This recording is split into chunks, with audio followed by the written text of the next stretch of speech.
Good afternoon, everyone. This is always the most difficult part of a conference, particularly when you've only been there for the last session. So I really want to react a little bit to the conclusions I heard, and I'll try and be brief because I know I'm keeping you all from more important things. What I wanted to do, and I listened very attentively to what you had to say, is that. The focus has been very much on the threats of the new legal framework. Now, what I want to say to you is, yes, of course, this is absolutely your right, but you should also look at the opportunities. Because in many respects, the new proposal for the Commission is a blank piece of paper. And a blank piece of paper, as was said just a minute ago, is a risk, but it's also an opportunity. And I want to help you become more aware of the opportunities there are, particularly within cohesion policy, because I think the focus has been very much around, let's say, the status quo, and I think I would agree with the message that I heard this afternoon, is that, quite frankly, the status quo is not really working.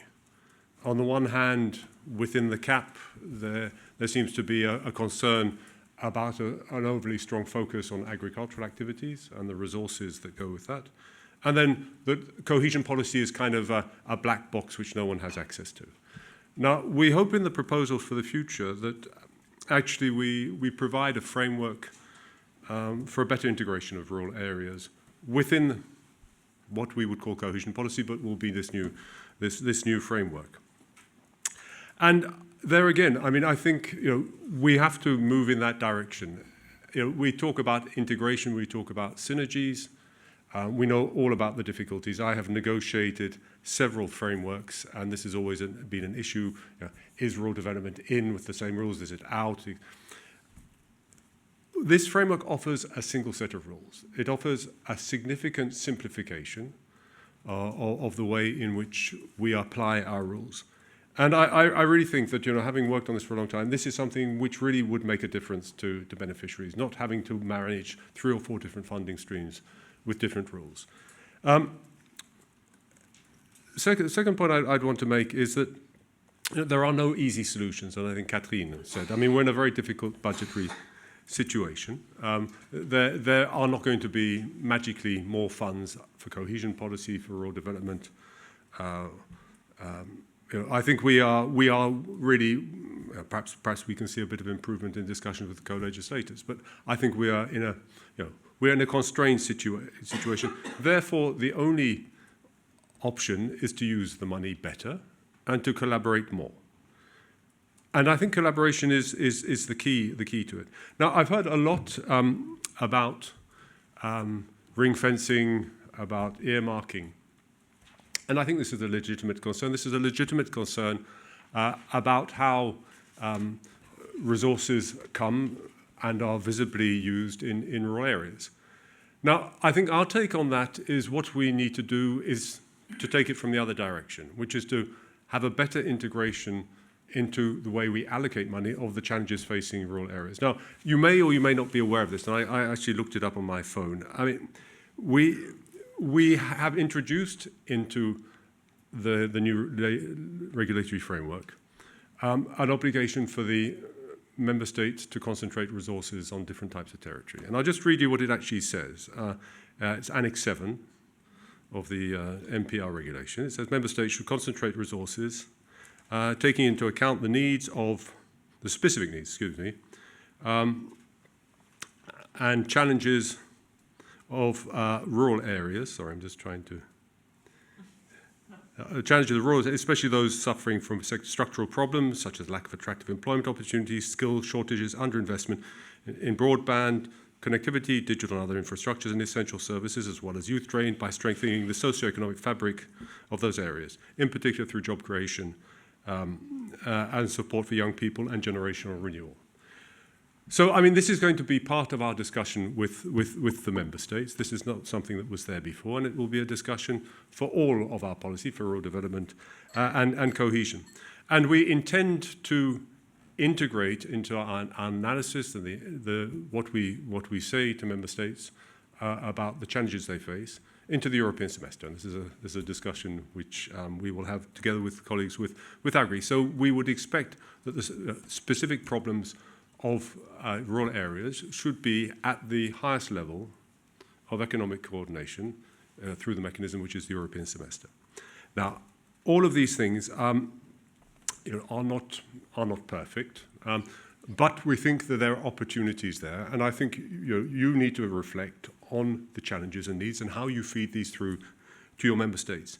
Perhaps the last point I'd say about cohesion policy, the part of what we have in the future, which is the cohesion policy objectives, is that there is a major shift away from the menu approach which we had in the last period with what was called thematic concentration, where we set essentially minimum percentages by thematic areas like innovation, like in environment. The idea is to have strategies, regional strategies, whatever level you want to call strategies in the future, which are much more tailored to different needs of specific territories. There will be no EU-level concentration rules in the type we had before. And we will expect this will be much more based on the challenges faced by every region. And there's a discussion to be had about what level that is defined. And there we want to have an evidence-based discussion, and we want to focus the resources where the needs are most important. I want to say a few words about governance, because I think the proposals have triggered a lot of concerns about governance. And I just want to reassure you on behalf of DG REGIO, also on behalf of my EVP, about our intentions on this. We want to see stronger partnership in the future. We want to see stronger multi-level governance. And we also, and this was a point which was realized, is that we realize that capacity is a major issue. And therefore, we have reintroduced, in fact, it's stronger than it used to be, a specific objective of support for administrative capacity building at all levels. This will be available within the programs of the future. The important thing is to do something intelligent with the money available for capacity building. And that is something which we need your input for, and we need your reflections on how this can best be done. On the issue of tracking, there will be improved tracking in the future. There will be stronger requirements to provide information on every single project. We already have something like this under cohesion policy called REGIO. I'm not sure something similar exists in exactly the same way for all, where every single project which is supported by the EU is published on a database, and we analyze that database. And in fact, for the purposes of our discussion on where expenditure is located, we use that database. So it's not just the reporting that member states do, but we actually look at every single operation, every single project, and say where has it been supported. So this will be something which will be part of the general framework for the future. So in your discussions about tracking, please look at what has been approached. Now, I include LEADER as part of the governance, but it is more than that. But I've said it before, and I will say it again here. LEADER is a European success story. I think it is incontrovertible. It has been something which has added value since its inception. And it is something which I'm very happy to say from the cohesion policy perspective, we see as a model. It's a model, it's durable, and therefore we would like to see it reinforced in the future, and there are different ways in reinforcing it. But one of the issues which does concern us, and I heard this echo as well, is that we do not want to see a kind of a separation of LEADER and other CLLD. We want to bring them together in order not only to, because we think it is part of the same family of interventions where we need to have mutual learning. If we talk about urban-rural linkages, I mean, we can't do kind of economic regeneration in small towns, in rural areas with cohesion policy, and then not talk to the people doing it. So Our view is that we need to keep this together. We have to make it as simple as possible, and we have to try and ensure that the resources, wherever they come from, are easily accessible. Now, I just want to conclude with one important policy shift, which I sometimes have the impression passes, let's say, colleagues by working on rural development, which is this new initiative on right to stay. This is something which was set out in our president's political guidelines. It was given to our EVP in his mission letter. What is the right to stay? The right to stay was triggered by the letter report, which said we have a single market, but single markets shouldn't only be about concentrating people in the richest parts of Europe. It should be ensuring that people have the possibility to work and live wherever they are located. And on this, I mean, there are different aspects. Some of the aspects which are often raised in the context of the PAC, but also rural development more generally, which is the provision of local services. But the other side is about making places more attractive, more vital, and their local initiatives and LEADER in particular have a particular role to play.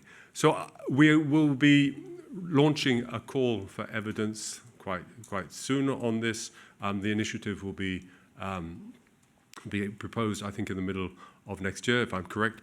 I mean, take this. I mean, this hasn't finally been decided by my EVP, but please be ready to respond to that, because I consider that this is a real opportunity for you to make your voice heard, and to explain what you can offer in the context of this new initiative for not only cohesion policy, but the Commission across. So I wanted to come to you today to conclude. I was very happy to hear that what I just said to you reflected a little bit what has been summarized before.